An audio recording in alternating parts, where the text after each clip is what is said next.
Let's welcome Mrs. Catherine White.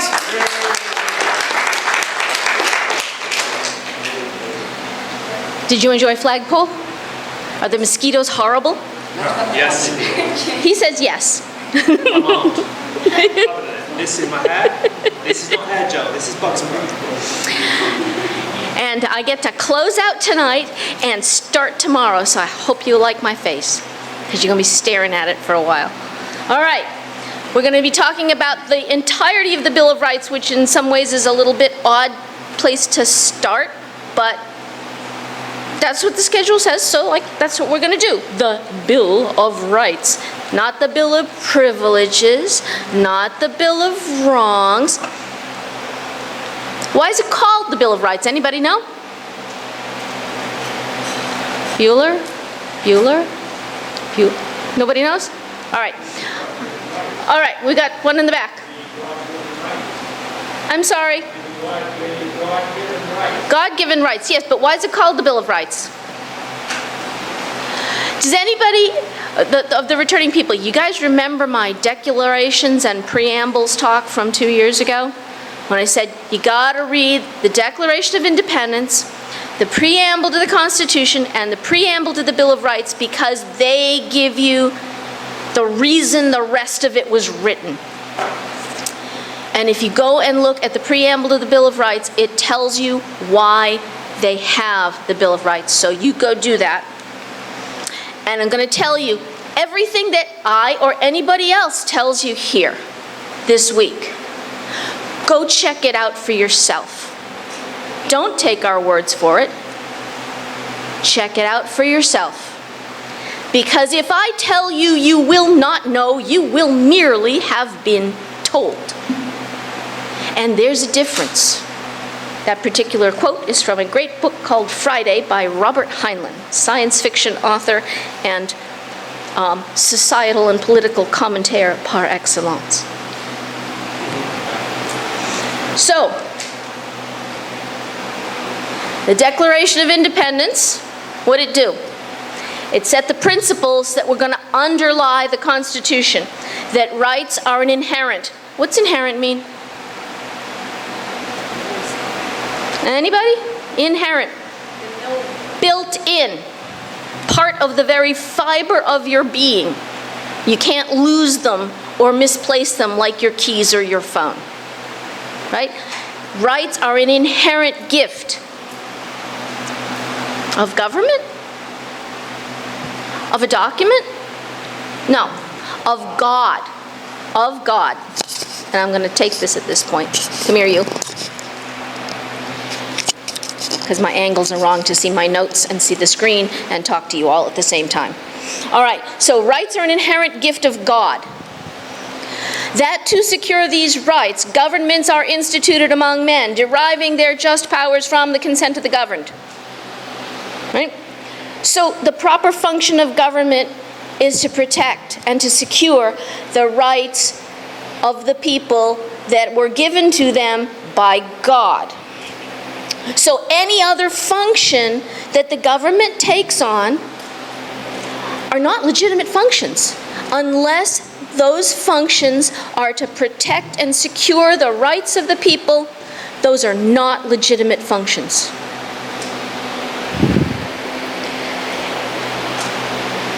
But it's also part of government to want to accumulate power to itself, because it always thinks that it can do good stuff if it only had a little bit more power and a little bit more money. So it's our job to be the watchdogs on the government and make sure that it's not outgrowing its britches and taking over in areas where we have not given it authority to act. And the just powers of government support that essential function of safeguarding rights. Not stuff, not outcomes, rights. And remember, if our rights came to us by God, who came first, God or the Constitution? God. Who came first, God or the Declaration of Independence?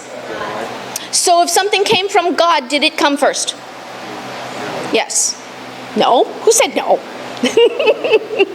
We got a wiseacre in here. All right. So if something is from God, and God predates the Declaration of Independence and the Constitution and the Bill of Rights, then our rights predate, supersede, and transcend the Constitution, the Bill of Rights, the government as a whole. So here's the preamble to the Bill of Rights. Remember, I talked about declarations and preambles. This is the preamble to the Bill of Rights. The conventions of a number of the states having, at the time of their adopting the Constitution, expressed a desire, in order to prevent misconstruction or abuse of its powers, that further declaratory and restrictive clauses should be added. So does this sound like they're giving the government more areas to meddle? If you want to prevent somebody from misconstruing something or abusing the powers you're giving them, and you're going to give them a list, are you going to give them a list of places that they can do stuff, or are you going to say, no, you keep your grubby mitts off, don't even think of it, no, and absolutely not? So the Bill of Rights is a list of places where we, the people who created the federal government, are telling the federal government, bug off, or we will swat you like a mosquito. That preamble was written in simple, clear sentences in a plain text with a plain meaning of a type that can only be misunderstood by people with advanced degrees in English or law. The purpose of the entirety of the Bill of Rights is to restrict the powers of the federal government, not the people. Why do we want to restrict the powers of the federal government? Because power tends to collect to itself. Governments tend to outgrow their original function, and they start getting greedy. And they want to do more, and they want our money and our lives to do it with. So, Bill of Rights, rights given to us by God. But all rights start with property. Starting with your own body. Do you know that of the 10 Commandments, 5 of them deal with property? 5, that's half. Tangible and intangible property. 5 of the 10 Commandments deal with safeguard of property. One of the big tenets of communism and socialism is the abolition or control of private property. Doesn't that tell you just about everything you need to know about those two systems right there? If you do not have the authority to control what happens to your own body, what are you? Subject. You're a subject or a slave. You want to be a subject? You want to be a slave? Then you better protect property rights, because that's what all rights are based on. All of the amendments in the Bill of Rights protect property in one way or another, or a lot of them in multiple ways. The people writing the Constitution and then the states in their deliberations knew that government tends to outgrow limits. How did they know that? Experience, history, study. Government tends to grow. So they were mistrustful of the government before it even really got started. And they wanted to make sure there were limits placed on how it could grow. And it also, the Bill of Rights addresses specific problems that were listed in the Declaration of Independence. And at some point in your copious free time, you can take the Declaration of Independence and the Bill of Rights and cross-check against them. Ah, yes, this one. He has quartered people on us. No quartering. I think this one was to address that issue. Go through it. It's a worthwhile exercise. All right, let's move on to the amendments themselves. First Amendment, Congress shall make no law. And Michael Badnarik, who was the 2004 Libertarian Party presidential candidate, says in his talk on the Constitution that they just should have put a period right there after the word law. Congress shall make no law. Wouldn't that have solved all manner of problems? But that level of wisdom was not given to them. So, Congress shall make no law respecting an establishment of religion or prohibiting the free exercise thereof, or abridging the freedom of speech, or of the press, or the right of the people peaceably to assemble and to petition the government for a redress of grievances. Is there anything in the wording of that amendment that's going to send you scratching your head and running for a dictionary, wondering what on earth it means? Yes? What then?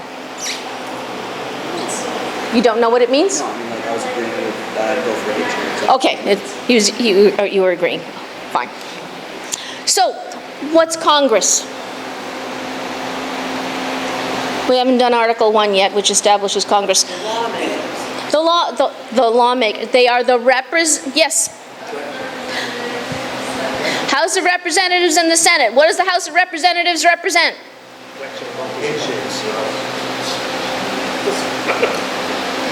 Does it represent bicycles? Does it represent horses? Does it represent the people? The House of Representatives represents the people. Excellent. What does the Senate represent? The states. Okay, so Congress, two houses, House of Representatives and the Senate. What level of government does it operate at? Is this local? Is it state? Yes? Federal. This is the federal government we're talking about. So, Congress, House of Representatives representing the people, the Senate representing the states at the federal level. And this is, again, we're talking about the First Amendment. Congress shall make no law respecting an establishment of religion. So now we know who. Congress, the House of Representatives and the Senate at the federal level are going to make no law respecting an establishment of religion. What's that?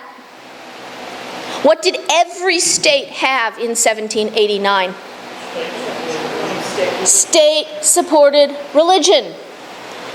Mr. Shurtleff told us earlier, Massachusetts and Connecticut were both congregational. Pennsylvania was the Quakers. Maryland was the Catholics. Virginia was the Anglicans. And you basically had a Mexican standoff. Ooh, that's an old racist term. Circular firing squad, how's that? Nobody wanted anyone else's particular religion shoved down their throats. Why did so many of the settlers come here? I mean, just for parties and giggles. Because they couldn't practice it in their home countries. They could not practice their own faiths in their home countries.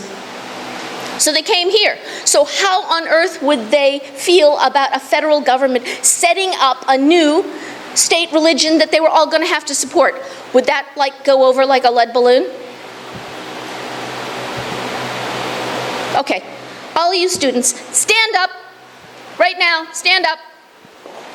Jump, jump, jump, jump, jump. Laugh. Sit. Are you awake now? Because I'm looking out at a sea of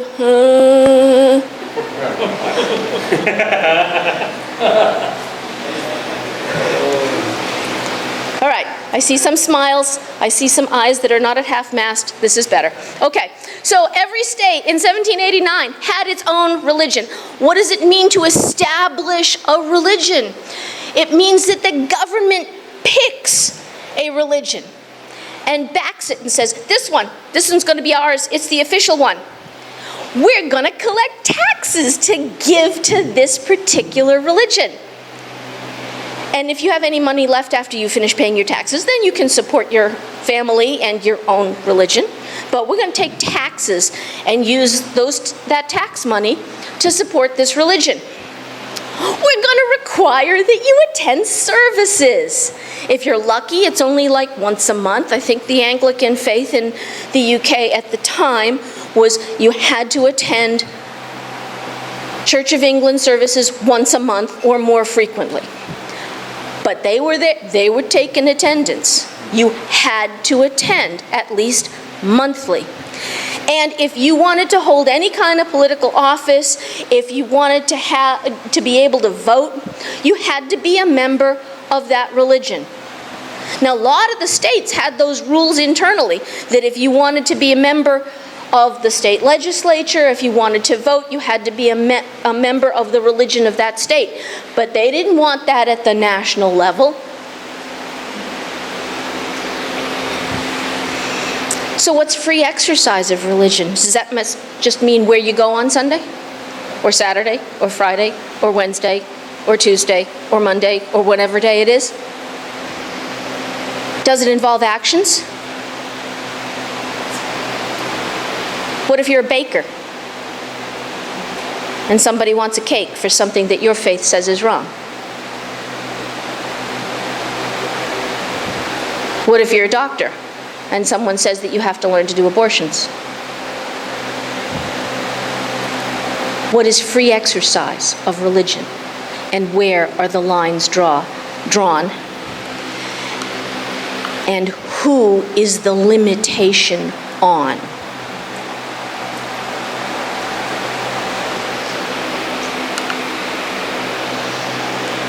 So, free exercise of religion shall not infringe free speech. What kind of speech is protected? If I'm going to stand here and say, there's a lot of mosquitoes out there and it's kind of hot and sticky, is anybody going to try and squelch me from saying that? Is anybody going to protest? Is anybody going to come up with flags and say, no, it's actually cold and there's no mosquito? No. If I say that on a summer day the sky is blue and the puffy clouds are white and the sun is yellow and the grass is green, is anybody going to have a problem with that? If I say that babies make a lot of noise at one end and a lot of smell at the other end, is anybody going to disagree with me? Does that speech need protection? So what kind of speech needs protection? Speech of political dissent. And all the people right now who are saying that you can't speak because we disagree with you, turn it back on them and say, so you support slavery? What? What? Who? What? It was speech of political dissent by the abolitionists that ended slavery in this country.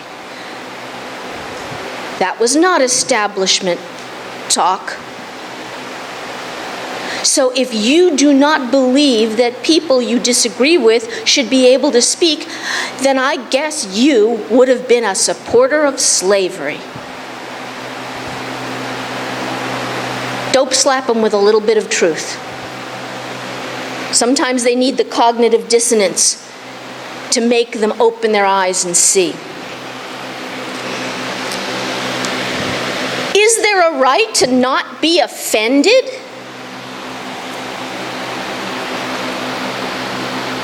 Why on earth are you giving somebody else that much power over you?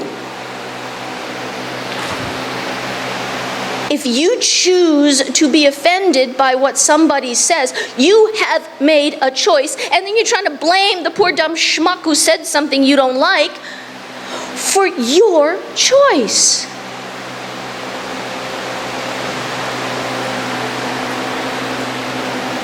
You, how can you sit there with that hair sticking straight up and that smirk on your face and that watch? That watch is an abomination.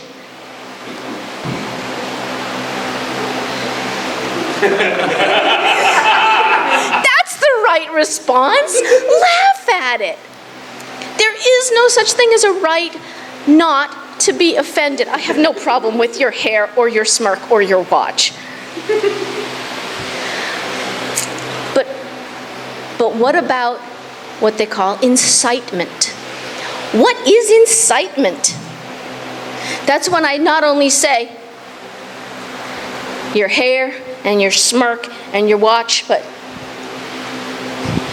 you want a piece of this, don't you? You want a piece of this, right? I'm gonna fight. Yeah, I know it's laughable. A middle-aged woman fighting a teenage boy. Yeah.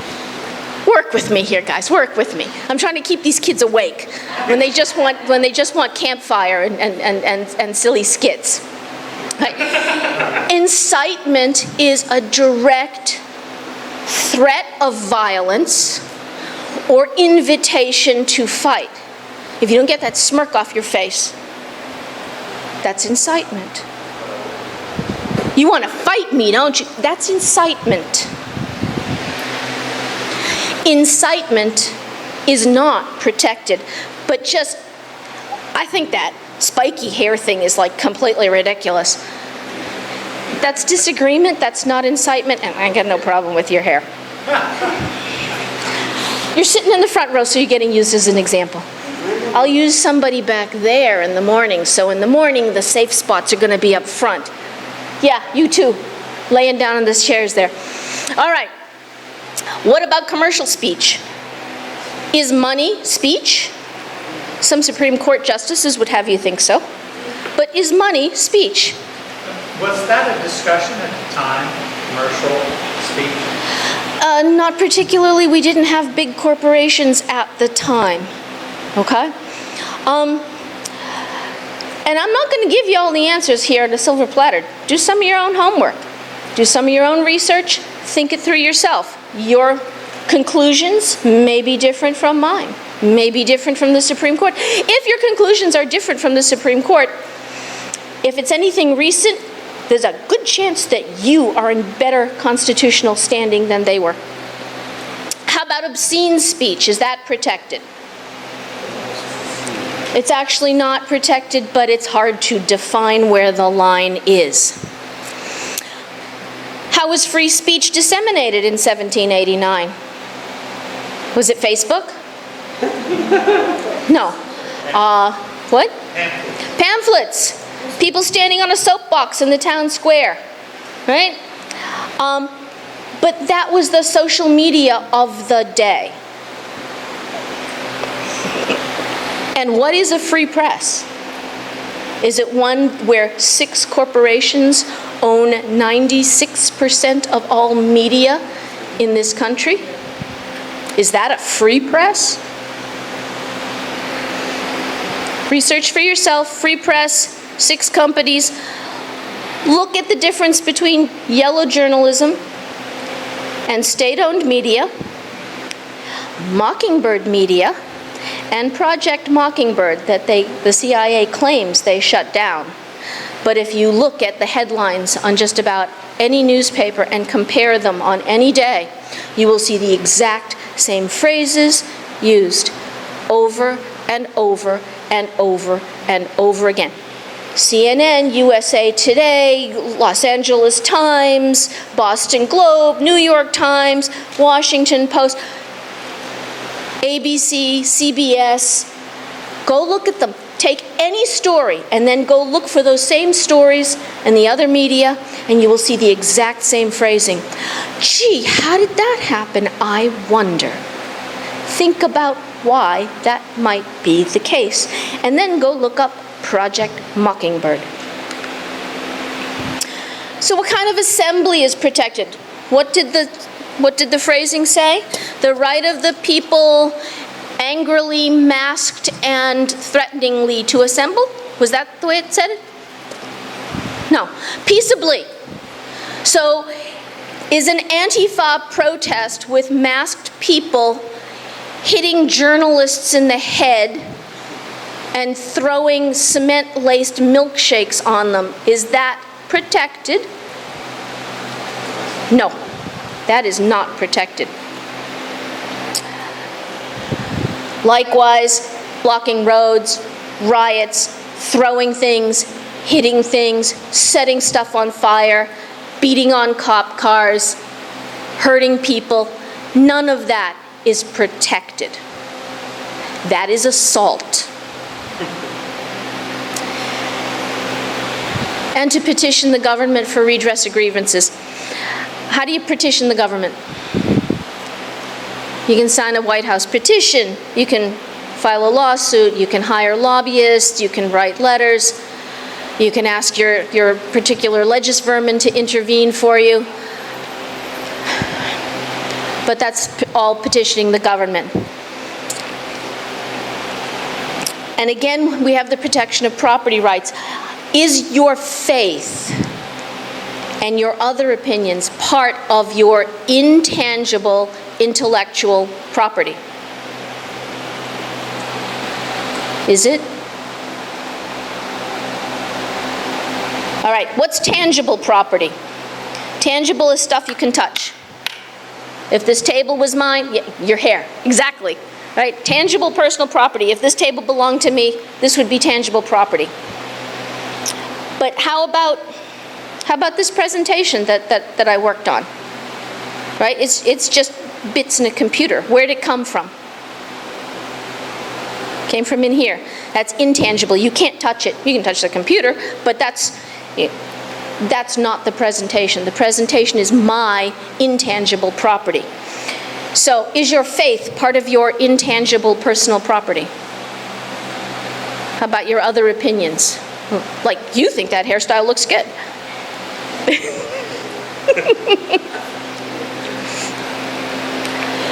You'll get over it.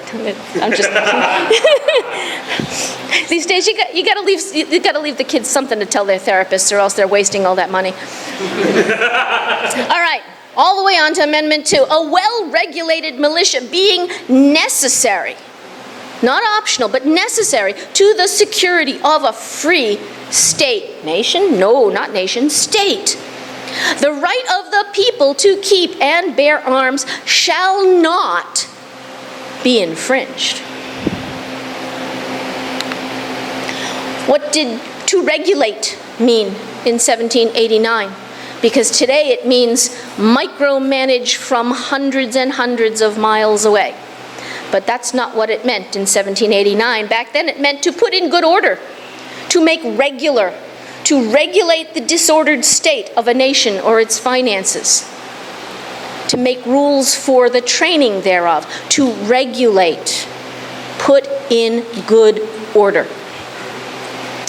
And who's the militia? The Webster's 1828 dictionary says the militia of a country are the able-bodied men organized into companies, regiments, and brigades with officers of all grades and required by law to attend military exercises on certain days only, but at other times left to pursue their usual occupations. George Mason, one of the people at the Constitutional Convention, said that the militia was every able-bodied man over the age of 16 and under the age of 45. So how many here are part of the militia?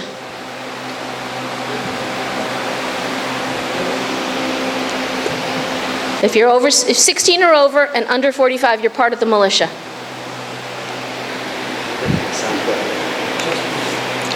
So why is a militia, but not an army, necessary to keep a state free and secure?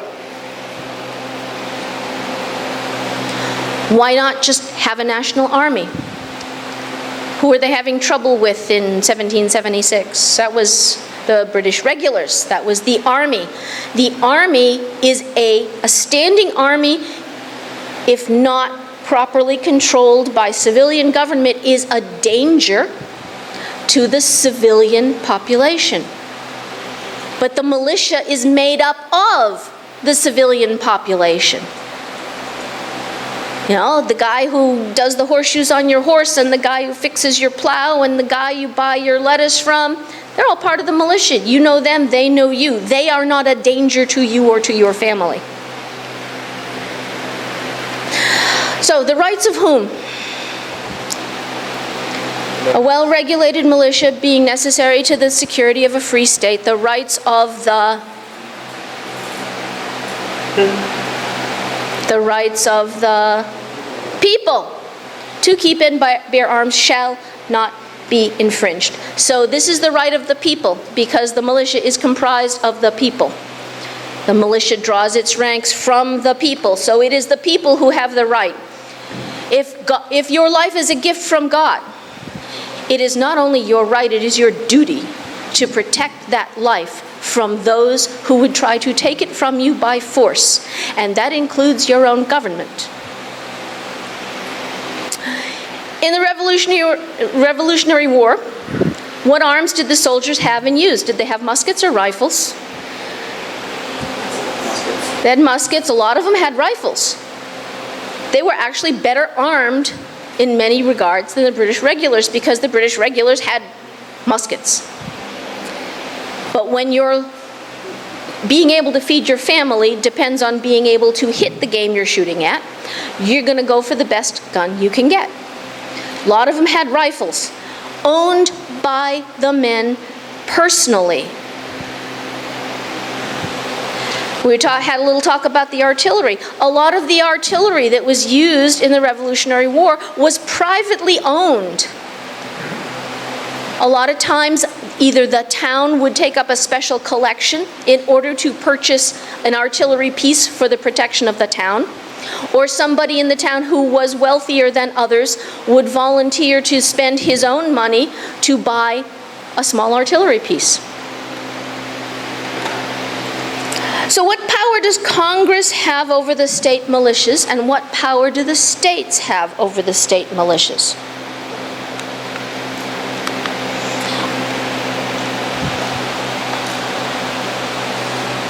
Congress can prescribe a training regimen.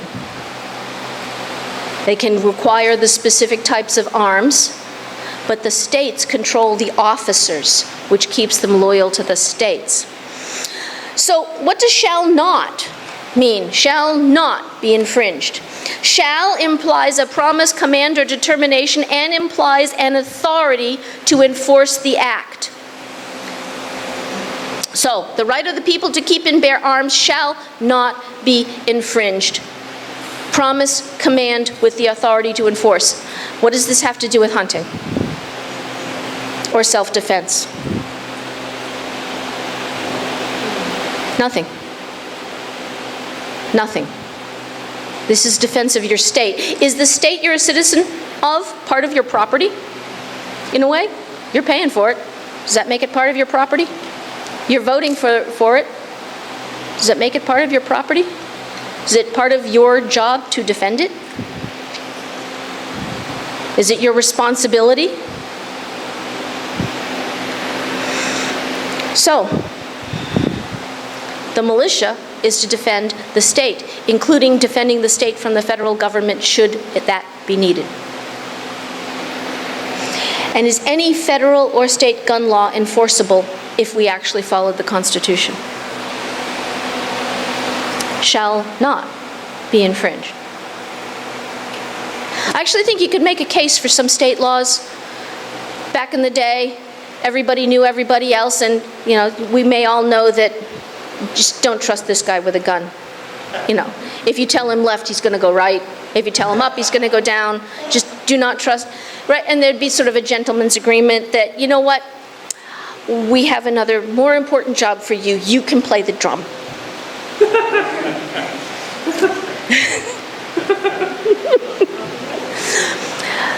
We don't have that so much anymore, so I can see that there could be a case made for making sure you don't have somebody with a history of violence, that you don't have somebody who doesn't know which end to point, minimal competence, whatever. But federally, we've got 50,000 federal gun laws on the books, and not one of them is legal under the Constitution. Third Amendment.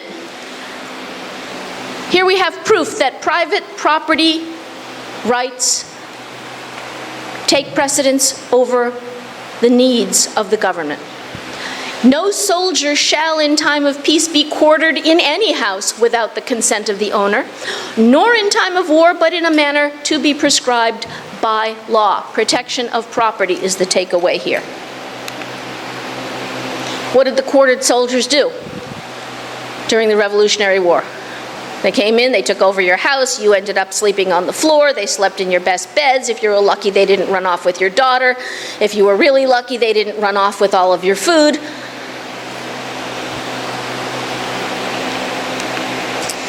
Fourth Amendment, the right of the people to be secure in their persons, houses, papers, and effects against unreasonable searches and seizures shall not be violated, and no warrants shall issue but upon probable cause supported by oath or affirmation, and particularly describing the place to be searched and the persons or things to be seized.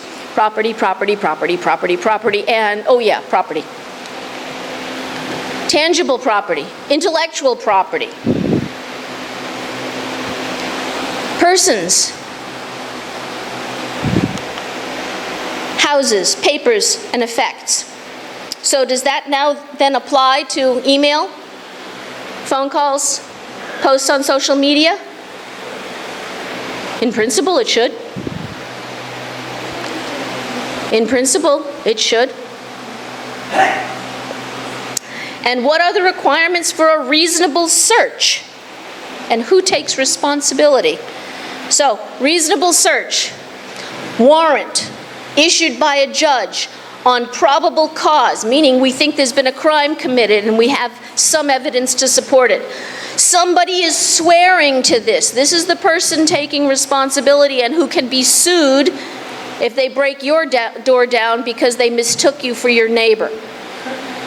And listing what they want to search for. Very specifically prohibited is what they call the blanket warrant. Yeah, go look at his stuff. So is the Patriot Act constitutional? I should hear a resounding no. Let me hear a resounding no. No. Thank you. Fifth Amendment, taking the fifth, smallest part of it. No person shall be held to answer for a capital or otherwise infamous crime, unless on a presentment or indictment of a grand jury, except in cases arising in the land or naval forces or in the militia, when in actual service in time of war or public danger. Nor shall any person be subject for the same offense to be twice put in jeopardy of life or limb, nor shall be compelled in any criminal case to be a witness against himself, nor be deprived of life, liberty, or property without due process of law, nor shall private property be taken for public use without just compensation. Property, property, property, property, and property, yes. Taking the fifth and the Miranda warning come from this amendment. Are they really the most important parts? How about protection of property? When is a grand jury required? Right? And again, I'm not going to answer all of these. You can think about them yourself. Why do you need a grand jury for this level of crime? Is it more serious? I mean, if they're going to put you on trial for your life, is that like serious? I hope so. So you need a grand jury, right? Why are the military and the militia not covered by this amendment? Do they just like get away with whatever? No, they come under the Uniform Code of Military Justice. So there's a complete other set of laws that apply to the military. And in some ways, they're much more strict. Double jeopardy and self-incrimination are prohibited. Double jeopardy means we put him on trial for bad hairstyling, and he's acquitted. I got nothing else to accuse you of. Freckles? You got freckles? We could put him on trial for freckles. So he stays in for a week, and he's acquitted of freckles. And then I see him again, and he's been out in the sun, and we put him on trial again for freckles. That's not allowed. You can only be put on trial once for freckles. But if he has liver spots, that's different. We could put him on trial for liver spots. Yes, sir, in the back. You got to speak up because this fan's going up here. I can't hear. Stand up, man. So, double jeopardy. If someone is accused of honestly murder and they're acquitted, and then they are accused of murdering another All right. Somebody's accused of burglary, arrested, and, put on trial. They're acquitted, and then they're accused of burglary in another house. That is a separate crime. Each instance of burglary is a separate crime. But the one that he was acquitted of, the one where he broke into your house and took your iPhone, he can't be put back on trial for that one. If he broke into your best friend's house and stole his Android phone, all bets are off. Yes? Loud, please. The fifth is there because, if they were to find the records, they could be there. I still didn't hear you. The fifth is there because, and then I lost it. So if you broke into his house and stole his phone, and then they found a fingerprint on the phone, they can't protect Oh, if he was brought to trial and acquitted and then they found the phone and his fingerprint was on it, yeah, he's already been acquitted. All right. What is due process of law and how does it protect life, liberty, and property? Due process of law actually has a very specific meaning, and it means things like indictment, we've got evidence of a crime, we go to a grand jury, we get you arrested, you have a trial by jury of your peers, you get to present your evidence, you get to hear evidence against you. Due process of law. The whole purpose is to protect your life, your freedom, and your property. Just compensation, we'll let you guys figure that out for yourselves. But here's one. What are the powers of a jury? They're way more powerful than the judges want you to think. A jury not only decides if somebody is innocent or guilty, they decide if the law is being applied unfairly. They decide if the law is wrong. They decide if the law doesn't apply in this case. Juries have huge amounts of power, and the Fully Informed Jury Association would be very happy to tell you all about that. That's FIJA.org. And you should research in your copious free time the differences between courts of law, courts of equity, and common law courts. They are different. Right? What circumstances justify taking private property for public use? Not nearly as many as the government would have you think. It's not just to increase the tax base or for public safety, maybe. Defense, maybe. Trade, maybe. See how this dovetails in with the Third Amendment. This place for private property being taken for public use, but it gets abused. How much emphasis should be placed on alternate locations and alternate options? I think a lot, because you're taking somebody's private property. And our asset forfeiture laws, constitutional. Here's another place where I should be hearing a big resounding no. No. No. That means they think you might be guilty of something, so they take your car or your house or your bank account. And they don't have to give it back if they're proven wrong. You have a duplex, little two-family house, and you rent out one side, and it turns out the people on that side are dealing drugs.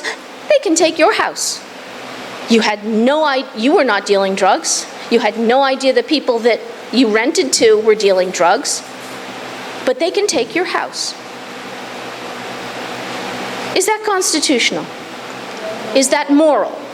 Is that right? And they get away with it because we let them.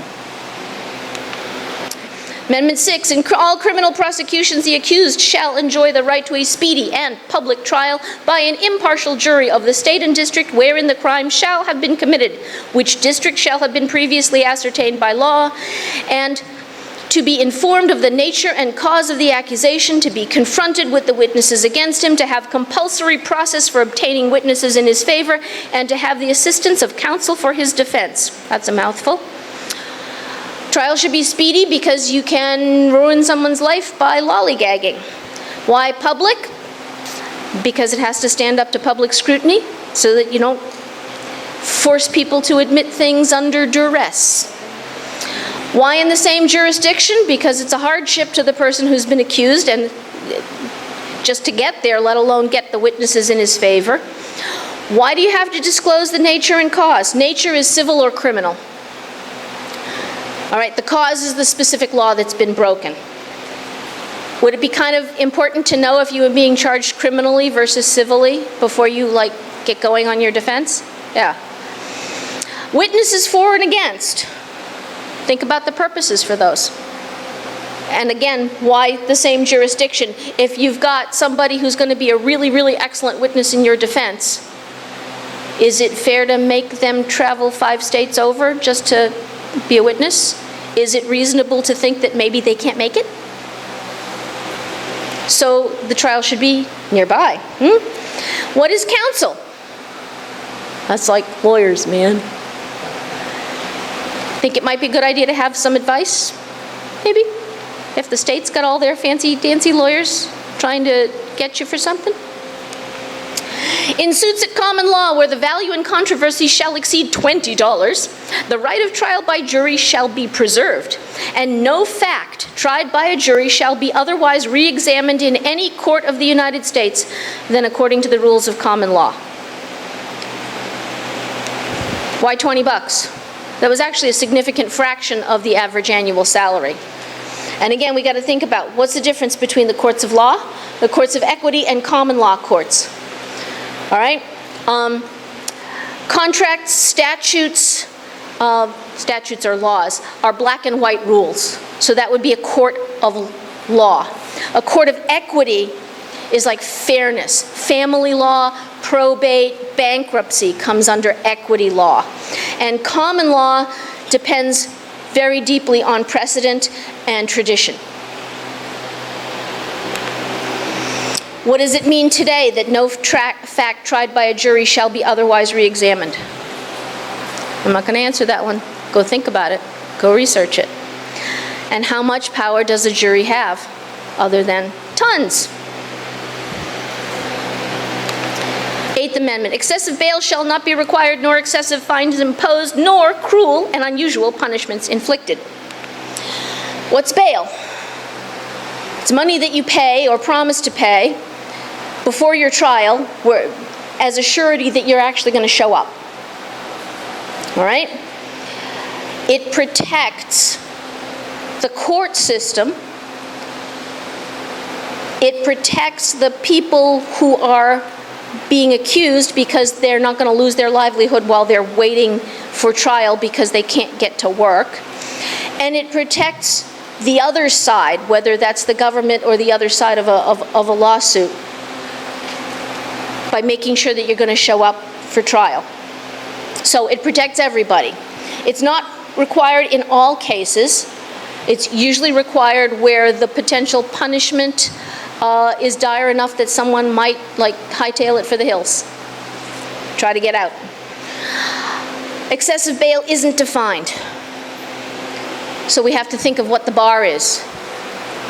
It's usually tied in some level or other to how serious the crime was, how much monetary damages, something like that. If you've killed someone, you're accused of killing someone, your bail is going to be higher than if you forgot to pay your parking tickets and they finally issued you a warrant for your arrest and you decide you're going to fight them.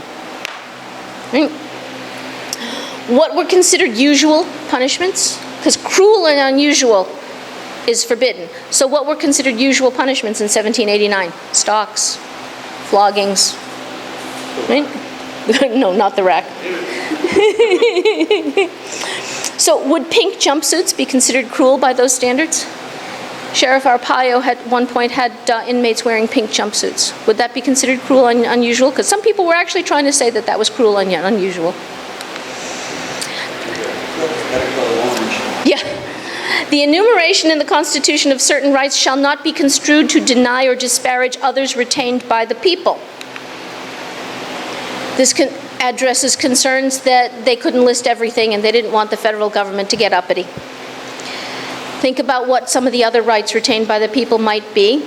But would any of those rights include harm to other people? Because your rights can be exercised without cost or loss to any other person. So hitting somebody else or breaking their leg or causing them harm is not a right. And it's not included under the 9th Amendment. Would these additional rights include redefinition of marriage, biology, or the age of consent? not so much. So if not, then where and how do we protect the personal rights of a tiny minority affected by odd circumstances, unusual circumstances? One of the aspects of a republic is that the minority, and the smallest minority is one, the minority is protected. But where's the line between the right of an adult to choose the course of their own life and when that person constitutes a danger to themselves or to others? And is actually protecting a person's rights to support them in a delusion? If somebody suffers a mental delusion where they think they're a fried egg, is the right way to deal with that person to lay him down on a piece of toast and start carving into him?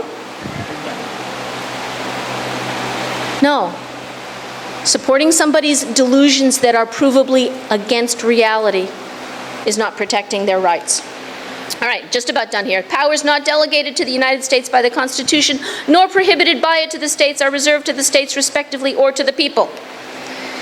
Everything not surrendered is retained. If the power was not given, Congress could not exercise it. This was frequently invoked until 1937, and it was kind of tossed out wholesale in 41 under FDR. And what's the essential problem with the use of case law or precedent against original intent?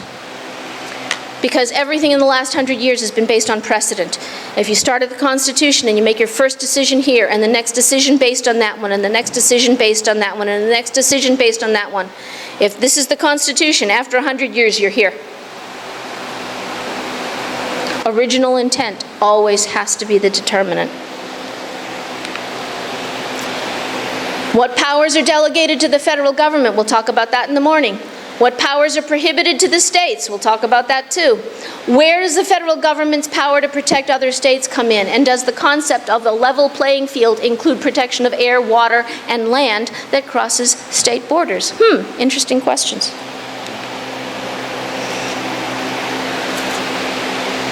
All right, what should be the measure for harm? Reality or conjecture? What are the costs of inaction? Either side. What are the standards for evaluation of conjecture? All right? Any questions? We done. See you in the morning. Oh, you had a question? Well, first off,